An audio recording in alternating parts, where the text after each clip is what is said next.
Welcome to a Telltale Books video. I'm Greg, and this is going to be my October 2025 wrap-up. Lot to talk about this month, mainly stuff that's going on with Telltale, because this was a great month for new book releases, as well as finding some really good books to add to my collection. It was just an incredible month, and I just wish I would have had a lot more money, because there's still stuff I haven't bought yet. But first, what's going on in news around BookTube and publishing and literature? First thing I want to talk about is there's been a lot of videos on BookTube about booktubers quitting their channels. I can understand why somebody would get discouraged with this. I know I get discouraged with the low numbers that I get. Not that I want to be the biggest channel, not that I want to monetize, but I'm trying to reach people that I know are out there, and I know I'm not getting through to them. But I'm talking about the fiction that nobody else is talking about. It's kind of interesting, because I've seen a number of videos from people saying they want to talk about the books that are lost and forgotten and nobody's talking about.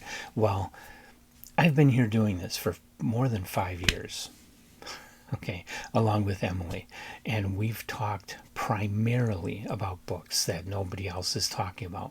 We've talked primarily about older books, classics, lost science fiction, older horror.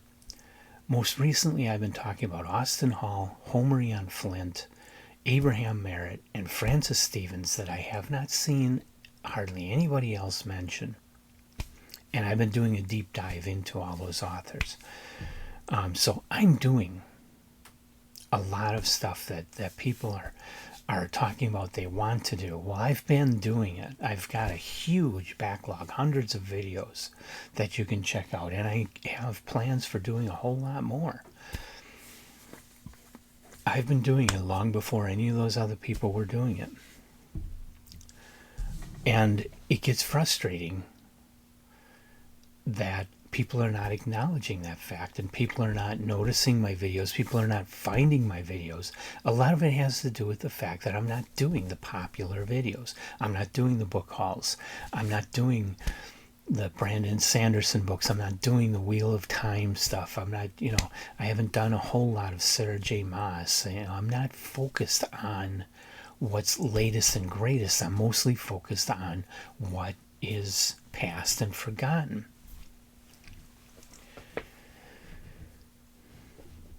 And so I can understand why somebody would get frustrated with this, that they just aren't getting through to as many people as they think they should get through to. But the flip side of it is I do have an audience. I've got over 1,100 subscribers, and my videos do get views. Usually not within the first 24 hours. A lot of times it takes some time for people to find them and start paying attention to them. But they do find them, and they do leave comments, and they like what I'm doing. I get a lot of good comments. So I don't think, if you love reading and you love talking about what you read and you want to have an audience, even if all you have is 10 people, those are 10 kindred spirits that are going to be with you. And so do the videos for them. Don't worry about monetization. Don't worry about being big. Don't worry about being popular. Don't worry about not being included in all the live casts that other channels do, where they invite booktubers to come and join them. Don't worry about that stuff. Just do it for yourself, and do it for however many people are paying attention to you. And appreciate them, and keep it going. I do. A lot of my videos during the first 24 hours get 3 views. Well, that's 3 views I am thankful for. That's 3 people that I believe like what I'm doing and are watching it because they like what I'm doing. So the booktubers quitting, I mean, if everybody does a booktube channel, it's going to get really monotonous. So a lot of people really need to be viewers and not do their own channel, and let the rest of us that have the passion and the drive to collect all these books and dig through all this stuff and find it for you and try to direct you toward the good ones, let us do these channels and put in all that work, and you just take advantage of it. So I don't have an issue with people who are quitting BookTube, and I don't personally have an issue with my frustrations about not getting more viewers. I'm going to deal with it, and I'm going to keep going and keep doing what I do.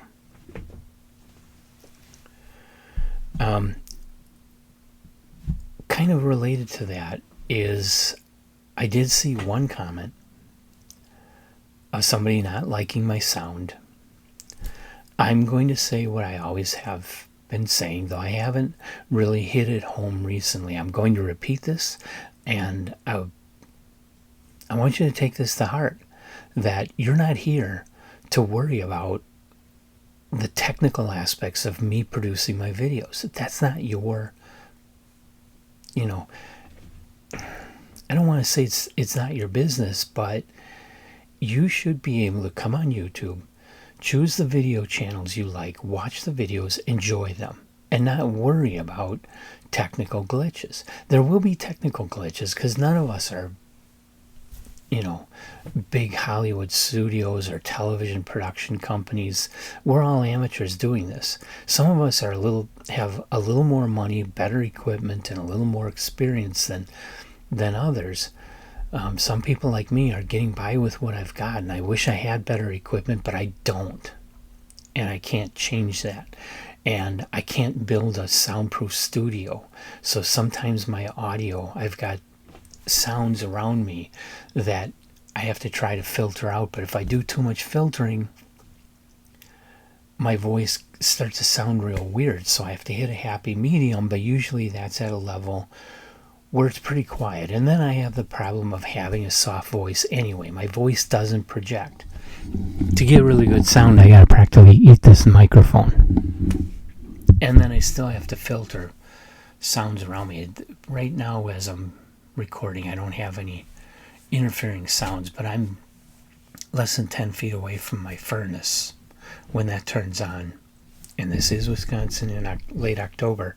When that turns on, it's loud and it's picked up in these, and I have to try to filter it out, and it's not good. I don't get good sound at that time. I try to fit my videos in between the furnace running, but the colder it gets, the more that furnace is going to be on all the time.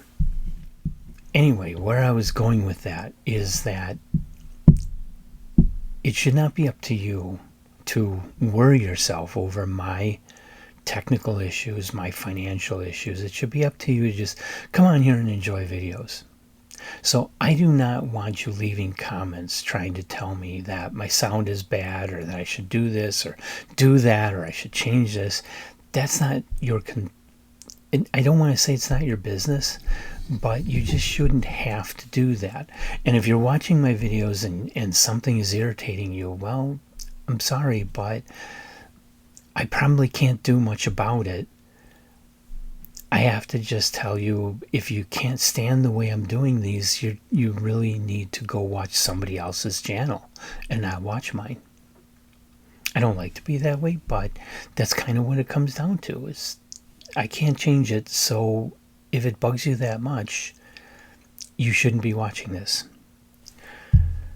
So moving right along, this month, I believe it was Banned Books Month or something like that, or Banned Books Week or Banned Books Day at some time during the month, because I've seen a lot of talk about banned books and lists and, the usual I'm with the band t-shirt kind of stuff, memes. We have done videos talking about that subject. I am not a fan of any kind of book banning. There's lines that have to be drawn. I mean, you don't want to be stocking Playboy and Penthouse magazine in junior high school libraries. Okay, that's going too far. But adults should be able to walk into a bookstore and buy a book that is an adult book. We should not censor those. We should be a little more cautious about what our kids are able to get at in the school library. But outside of that, I'm not in favor of any censorship. I think reasonable adults should have access to what they want without censorship. And that's where I will continue to stand. I am not liking hearing all the attempted bans on public libraries and bookstores, and I don't like the level of censorship that we get on the internet. So I'm not in favor of all that stuff. And the third news item is that Hellman's got together with, I think it was Del Rey Books, to produce a book printed with ink that has a scent to it of Hellman's garlic mayonnaise. And I had to talk to Emily and ask the question, why the hell would anybody want to scent it with mayonnaise? And she filled me in on what that meant. It was a spicy romantasy book. Okay. Conceptually, garlic scented pages to a book, if it's a book about vampires, it makes sense. But everything I'm seeing online where people have gotten a hold of one of these books, they think it's horrible. They think it smells awful. They don't want the book. They don't like this idea. So I don't know if there's a future for that. It's a neat concept. The execution is not being received so well. Personally, yeah, I think it's a little too gimmicky, and they shouldn't have gone there. Just shouldn't have gone there. So, what's happening with us? First of all, lots of new books. This usually is a busy season for publishing. A lot of new books are released. It seems to be at least more books that I'm paying attention to are being released this year than in the past couple of years. One of which, I went and bought this. It's a Cemetery Dance edition of The Stand, because I wasn't totally happy with my Barnes & Noble edition of The Stand. I like other Barnes & Noble leather-bound books, like I've got The Odyssey and I've got Dune, and those are nice books. The Stand, the ink was rubbing off the cover, and it was rubbing off big time. It was really looking terrible. So because The Stand turned out to be one of the most incredible books I've read this year, I splurged on a nice Cemetery Dance edition. That's relatively new. I think they just released that this year, but what I got a hold of was, because they sold out a while ago, but Cemetery Dance got a hold of some that were less than perfect. Frankly, I haven't found the imperfection yet. It's a beautiful book. It really is. So I got that. And at the same time, just as I finished reading The Stand at the end of September, they released this book, The End of the World as We Know It. New Tales of Stephen King's The Stand, edited by Christopher Golden and Brian Keene, published by Gallery Books, and it's got a really nice listing of stories. And I hope to dig into these stories sometime really soon. I've got a busy reading schedule this month, so I don't think I can. But I want to dig into it while The Stand is still new for me, and really go through these. There's some great authors in here. Poppy Z. Brite is in here. Josh Malerman. Paul Tremblay. Fahimi Mohammed, Chuck Wendig, all current horror authors, all digging in to try their hand at Stephen King's world.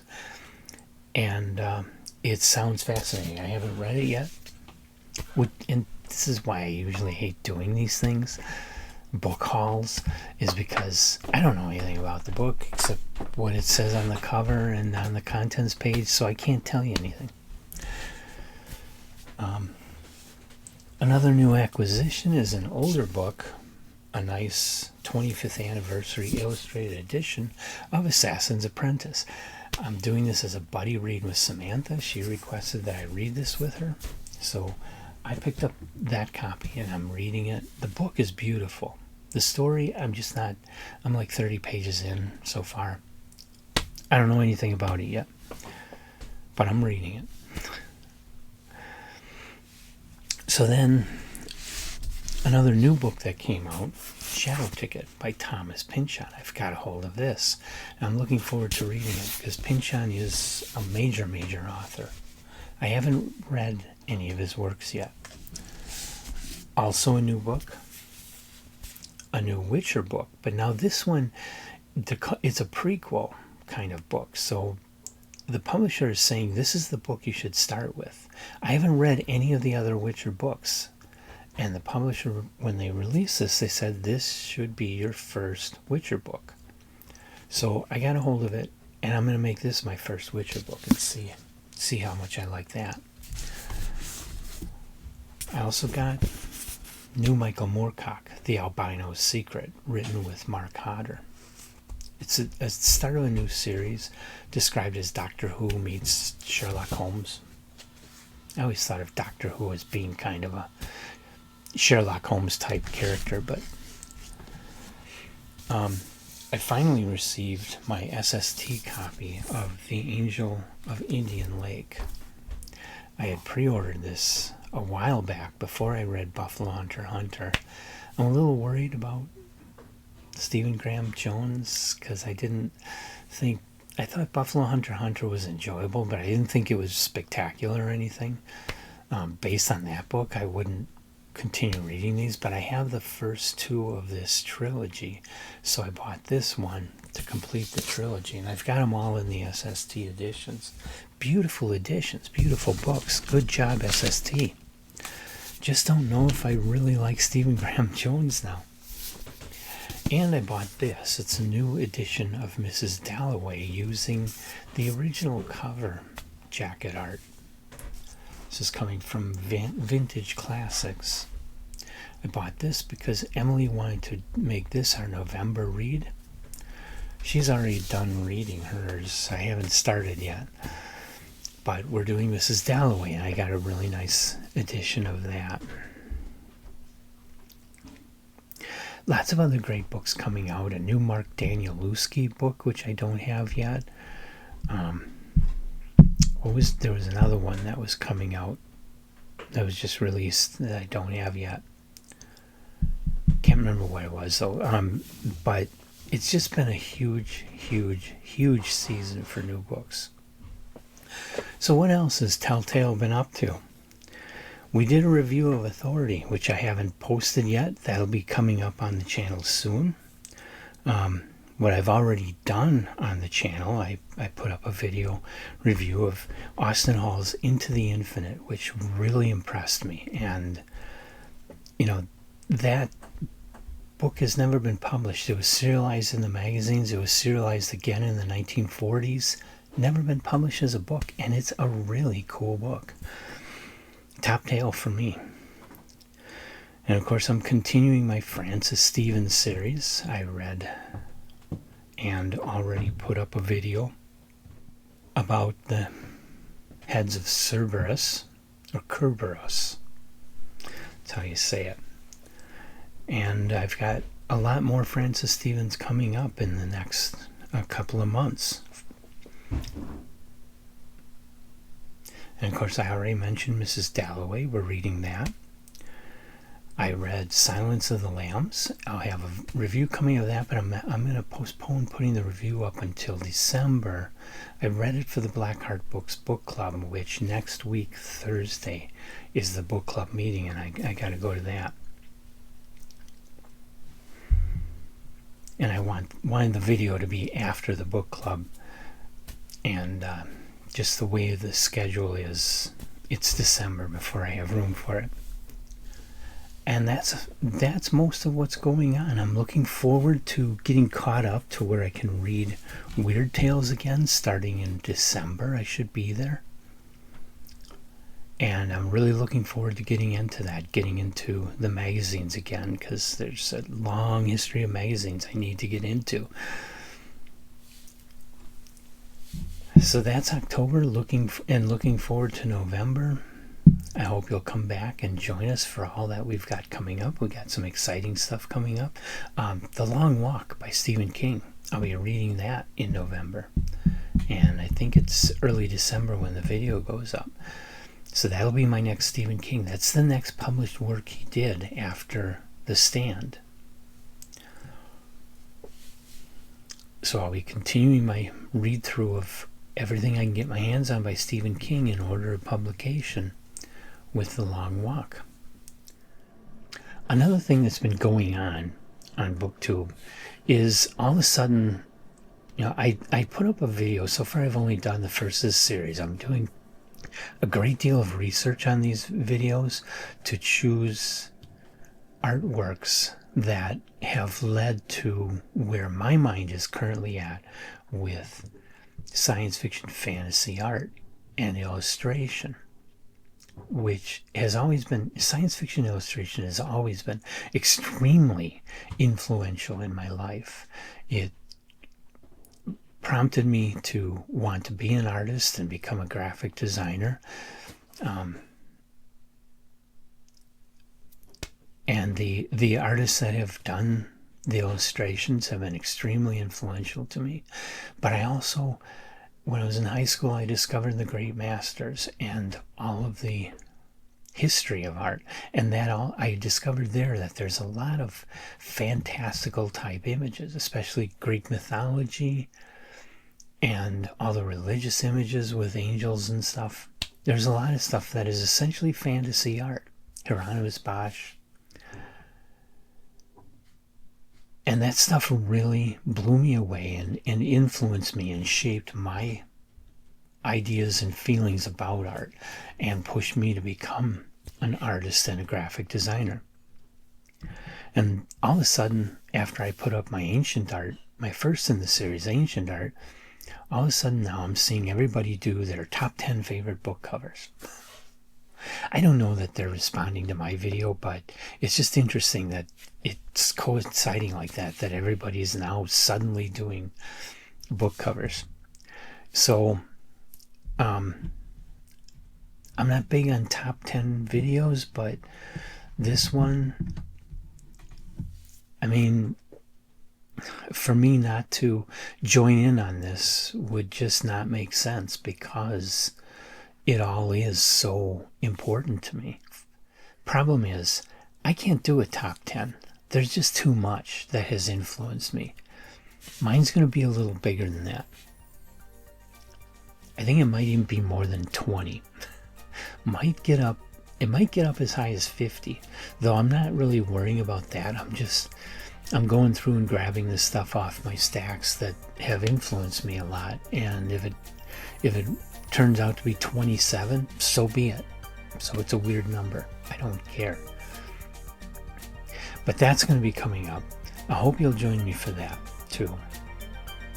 And otherwise, hey, just hit the like button, hit the subscribe button. Keep on coming back and watching all the things that we do here on Telltale Books. I'm going to be here doing them.